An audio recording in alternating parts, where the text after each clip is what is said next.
दिने झाड़ पाई जादू कुंडिया हेउची कि यहाँ 5 दिन रे करदेब छुट्टी। प्रथमे आमे जानिबा जादू कुंडियान हेबार कारण सबु कौन कौन। सबुठारु बड़ कारण हेउची मैला, जाहाको आमे सफा करि पारंती नाही, जेमिति कि निजर प्राइवेट पार्ट जंघ संदा। तेबे सेथि पई आपण देखिथिबे सबुठारु अधिक कुंडियान आम जंघरे होई थाए। अन्य कारण हेउची फंगल इन्फेक्शन।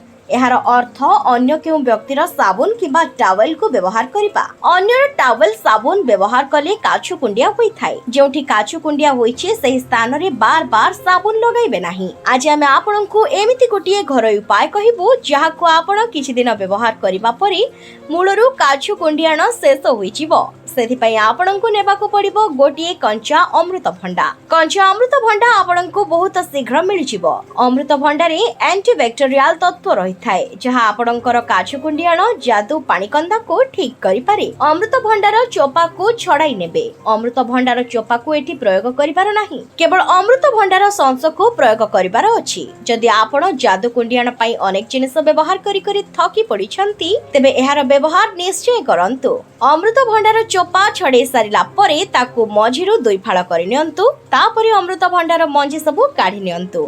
तापरे अमृतभंडा को छोटो छोटो करी काटी नियंतु। तापरे अल्प किछि अमृतभंडा को पेसी देई पेस्ट करि नियंतु। अमृतभंडा छेचारु 2 चमच नेबे। तापरे आमे सेथिरे 2 चुटकी हळदी मिसाइबा। तापरे नेबे एक विटामिन ए कैप्सूल। सेथिरे टिके एलोवेरा जेल पकाइबे। तापरे सबको भल भाबरे मिसाई देबे। जादू होइथिबा स्थान को उषुम पानी रे धोई नेबे।